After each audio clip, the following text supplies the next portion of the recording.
Hi friends, Facebook friends, WhatsApp friends, YouTube friends, అలా అందరికీ క్రీస్తు ప్రభునామంలో మీకు వందనములు, శుభములు. ఫ్రెండ్స్, మరి కొన్ని మాటలు మనము దేవుని మాటలు తెలుసుకున్నాం. దావీదు రాసిన కీర్తనలు 1:4 ఏం చెప్తుంది వాక్యం అంటే, దుష్టులు ఆలోచన సరే అక్కడ దుష్టులు గాలి చెదురుగొట్టు పొట్టు వలె నుందురు అని దేవుని వాక్యం సెలవిస్తుంది. నా ప్రియమైన సంగమా, అక్కడ ఎందుకు ఈ విషయాలు మనము చాలా సీరియస్గా తెలుసుకోవాలి. దుష్టులు అలాగనమాట గాలి చెదురుగొట్టు పొట్టు వలె నుందురు అని వాక్యం సెలవిస్తుంది కదా. ఎందుకంటే మనము మనుషులం. ఇక్కడ దావీదు రాసిన కీర్తనలు 1:4 దుష్టుల అలాగనుండక గాలి చెదురుగొట్టు పొట్టు వలె నుందురు అని అక్కడ దేవుని వాక్యము సెలవిస్తుంది. అదే దావీదు రాసిన కీర్తనలు 1:1 దుష్టుల ఆలోచన చొప్పున నడవక, పాపల మార్గం నిలవక, అపహాసులు కూర్చొని చోటుగా కూర్చొద్దు అని దేవుని వాక్యము సెలవిస్తుంది.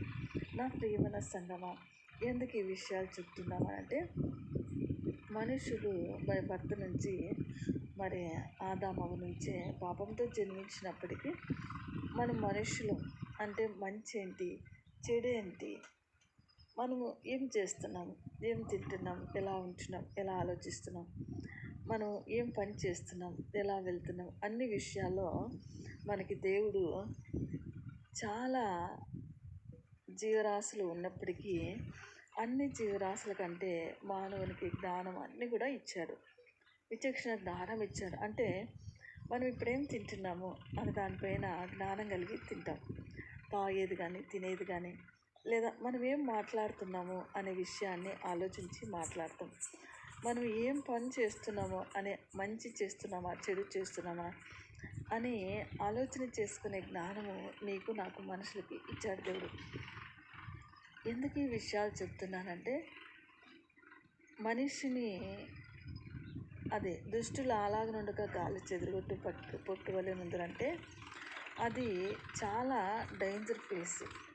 ఎందుకంటే చూడు, తెలుసో తెలియకో మందు తాగు, తెలుసో తెలియకో మోసం చేస్తావు, తెలుసో తెలియకో మర్డర్ చేస్తావు, తెలుసో తెలియకో విచారం చేస్తారు, తెలియక అనేక రకాల పాపాలు చేసినప్పటికీ 1 సారి 2 సార్లు 3వ సారి 4వ సారి 10 సార్లు లాస్ట్ అనుకో, వాటి వల్ల చాలా డేంజర్ ప్లేస్కి వెళ్ళిపోవాల్సి వస్తుంది. నేనైనా అది వెంటనే తెలుసుకుని, అయ్యో నేను వ్యభిచారం చేస్తున్నా, ఇది చాలా తప్పు, నా శరీరం పాడవడమే కాదు, చనిపోవడమే కాదు, పరలోకం ఉండదు. మందు తాగితే శరీరం పాడైపోతుంది, దానివల్ల నష్టం జరుగుతుంది. అలా తాగడం వల్ల అబద్ధాలు చెప్తారు, మోసం చేస్తారు, పాపం చేస్తారు, మర్డర్ కూడా చేస్తారు. అందుకే తాగినప్పుడు వాళ్ళు ఏం చేస్తున్నారో ఏం తెలియదని చేస్తారు, కానీ ఆ పాపము ఫలితము అనుభవించాల్సిందే కదా. అబద్ధాలు చెప్పడం వల్ల వాక్యం ఏం చెప్తుందంటే, దావీదు రాసిన కీర్తనలు నశించిపోతారు అబద్ధం చెప్పడం వల్ల అని దేవుని వాక్యం సెలవిస్తుంది. మరి ఈ విధంగా దుష్టులు అలాగనుండగా గాలి చెదురుగొట్టు పొట్టు వలె నుందురనంటే ఈ వాక్యం ఏం చెప్తుంది? లోతైన మర్మం అంటే, ఇవన్నీ చేయడం వల్ల చనిపోతే వాళ్ళకి శాశ్వతమైన మరణం ఉంటుంది, తిరిగి జన్మ ఉండదు, వెళ్ళి నరకంలో పడితే ఆ తర్వాత బయటికి రాడు. అందుకే పొట్టు ఎక్కడ పోతుందో తెలియదు అని అంటే, ప్రియమైన సంగమా, ఇది వాస్తవం. అందుకే పరలోకం ఉంది, స్వర్గం ఉంది, పురుషుడు ఉన్నాడు, స్త్రీ ఉన్నాడు, ప్రతి ఒక్కటి 2 ఉన్నాయి తెలుసా.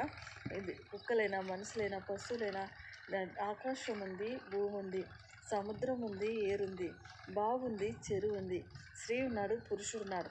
అంటే ఇట్లా ప్రతి ఒక్కటి 2 ఉన్నాయి. స్వర్గం ఉందంటే నరకం ఉంది అనే విషయాన్ని గమనించి నువ్వు నేను ఒళ్ళు దగ్గర పెట్టుకొని ఏం చూస్తున్నాము, ఎలా మాట్లాడుతున్నాము, ఎలా ఆలోచన చేస్తున్నాము, మన శరీరాన్ని ఎలా కాపాడుకుంటున్నాము, మరి మేము ఎలా బ్రతుకుతున్నాము, ఎలా జీవిస్తున్నాము మరి స్వర్గాన్ని చేరుకోగలుగుతామా, పరలోకాన్ని చేరుకోగలుగుతామా లేదా అని నువ్వు నేను ప్రతిరోజు అనుదినం పరీక్షించుకొని యేసయ్య పాదాల దగ్గర పశ్చాత్తాపడి చేసిన వాటిని ఒప్పుకొని వదిలేయాలండి. ఒక్కసారి వదిలేసినాక వెనక్కి తిరిగి చుడగొద్దు. కుక్క తిని వాంతి చేసుకుంటూ ఉంటుంది, అలా నువ్వు నేను జీవించకూడదు. ఎందుకంటే ఒక్కసారి వదిలేసిన తర్వాత ఆ జీవితాన్ని మరి తిరిగి చూడకూడదు, దాని గురించి ఆలోచించకూడదు, పట్టించుకోకూడదు. అప్పుడే నువ్వైనా నేనే స్టాండ్ అవుతాం. అందుకే ఆ పాప ఊబిలో నుంచి పడినప్పుడు బయటకు రావడం చాలా కష్టం.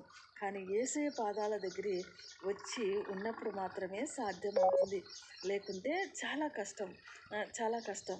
ఈ విషయాల్ని మరి నువ్వైనా నేనైనా గమనించాలి ఫ్రెండ్స్.